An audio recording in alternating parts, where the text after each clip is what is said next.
Hey guys, it's Ben the Coin Geek at Old Pueblo Coin, and today we're going to go ahead and have a deep dive into the world of fractional currency.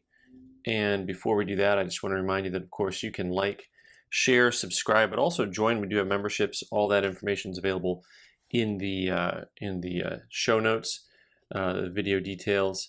And this video is very specific about the first series of fractional notes issued during the Civil War. And they were also referred to as postage stamp notes because the design for these was taken straight from the postage stamp.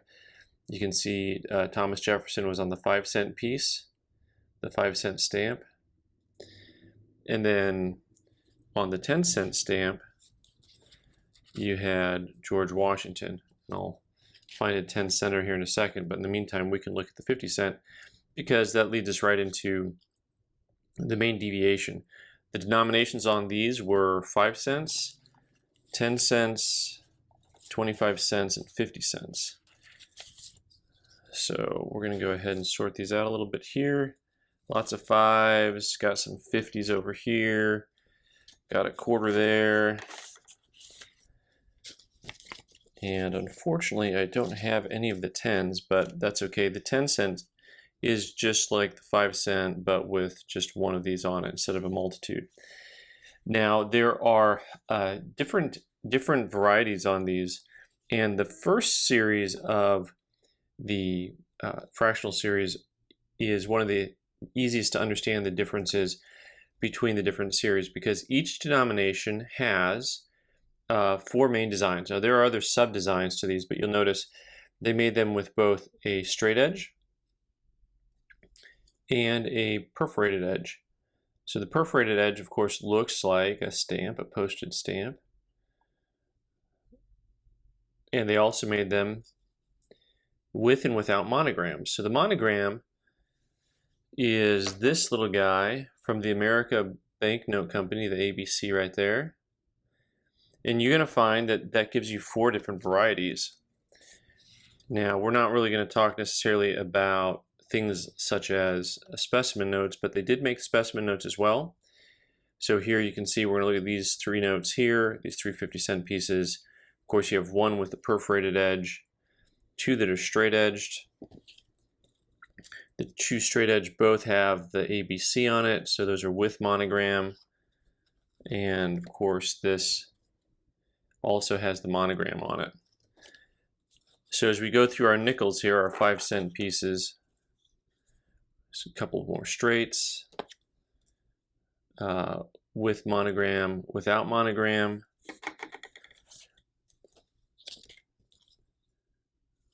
You got a perforated edge, and then you have with monogram and without monogram. You know, what's interesting about some of these is, first of all, you're going to see there's also a deviation just in general color between the prints, the printing process, the paper quality.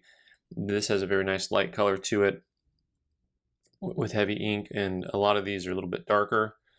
I don't know the order of things. I don't know if this was a later issue or an earlier issue where they had the little bit lighter paper. One of the other things that you'll notice is things like these guidelines up here. So you have these little guidelines that were on the sheets of paper, but you'll notice the guidelines didn't always help as they were cutting these things because, you know, lo and behold, you take a look at one like this where, well, that's more of a printing process, a problem, because this side is pretty straight and this side is off quite a bit. So in each of these series, you'll see a different valuation from one to the next. You know, you can look and see they have the different Friedberg numbers, 1228, 1229, 1230, 1231. With monogram, no monogram. And so this is for the 5-cent piece. So this book that I'm using here is actually the Kravitz book, and he gets into some detail on specimen notes and things of that nature as well. He also tries to tell you approximate values and also scarcity. There's some that are more scarce, more common than others.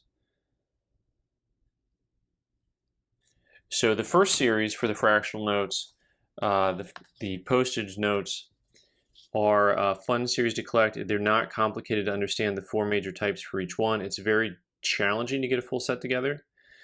and I would tell you that it's a fun area to try to gather. Most of your 5 cent and 10 cent pieces are pretty common. You can pick most of them up for, if they're circulated grades, you can pick a lot of them up for like 20, 30, 40 bucks. Uncirculated AU, they start getting more expensive. And occasionally you'll find some kind of oddities like this here, uncut pair. It does have a little bit of damage to it and some circulation, but that's kind of fun. I mean, this piece, because it's circulated, is less than $100, just because it's got some repair work to it. But it's kind of a fun area that you can get into, and you can have really a cool variety. And that's just getting into the first series. Now, once you get into the other series, you may find out that it's going to cost you a lot more money, and they get a lot more complicated. So there you go. I'm Ben the Coin Geek. You can leave your comments down below or let me know what you think of these fractional notes.